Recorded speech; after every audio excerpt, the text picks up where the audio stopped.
Minister. Good afternoon, members of the media, wider viewing and listening public of Trinidad and Tobago. The first point, I'm really going to address the issues of travel and then some general national security issues, because of course, as of midnight last night, all non-nationals are now permitted from entering our borders, apart from the Minister of National Security granting an exemption after consultation with the Minister of Health and the medical experts at the Ministry of Health. I'd like to start by just reminding everyone that for the past week or so, if not more, the government has been using persuasion to tell people it is only if you have essential or emergency circumstances you should travel. I want to emphasize that. As we said on Saturday, one of the areas where this virus may be most prevalent are international airports. So we really want to drive home the point, especially in the next 14 days, that you only travel if it is essential or emergency. To just touch on a few of the questions we've been receiving, non-nationals will not be allowed into Trinidad and Tobago except that I grant an exemption. That exemption is only going to be granted in very specific, almost extreme circumstances, medical, healthcare professionals, and those types. So, for example, one of the first exemptions I granted this morning was for a plane flying in samples for testing at CARFA from the region to allow the 2 pilots to be exempted, but we're keeping them in a holding pattern and bay. I raise this because I'm receiving a lot of questions from members of the public. If my spouse is not a national, will you allow him in? The answer is no. Non-nationals means non-nationals. You marry that with what we're saying, essential and emergency travel. And I apologize, but the only way we will be able to have a fighting chance at containing this is ensuring that we are not allowing more people than are absolutely necessary in. So whether you have a spouse or a child who is not a non-national, I'm asking you to stay put. I am not going to be granting exemptions in those circumstances. We have also been discussing in the last 24 hours with the international airlines that fly here whether their crew will be allowed to disembark.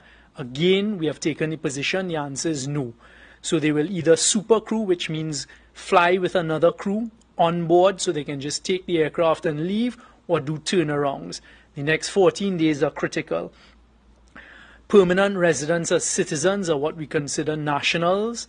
So once you have that permanent resident stamp in your passport, you're considered a national. We also have some people who are nationals that are wanting to travel on other passports.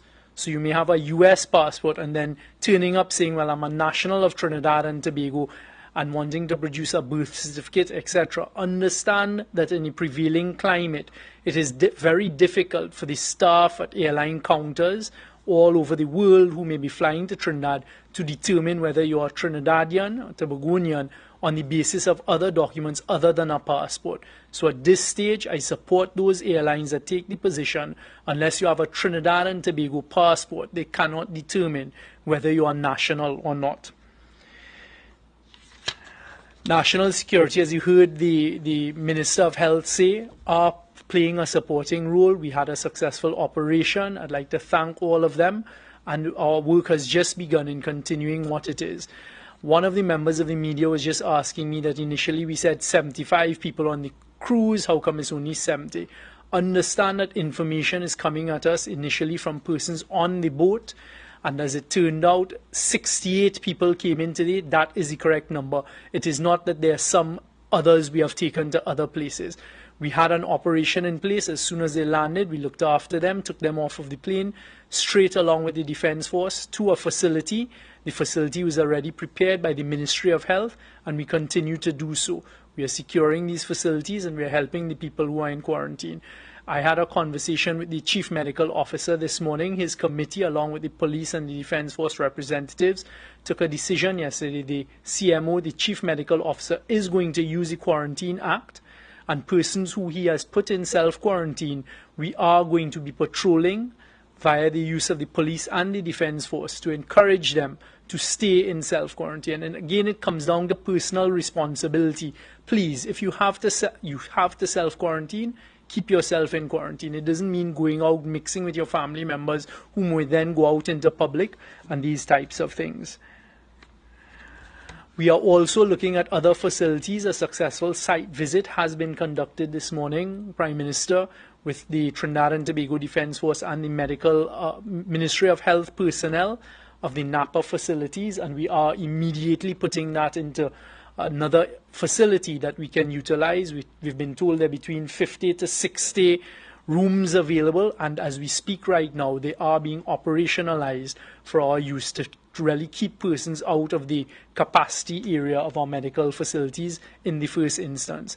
So we give the assurance that Ministry of National Security continues to do what it has to. And from the travel perspective, also with cargo vessels coming in, I've instructed that the crew not allowed to disembark the cargo ships. We will do what needs to happen to get the goods and whatever supplies on these ships off, but we're not allowing the crews to disembark either.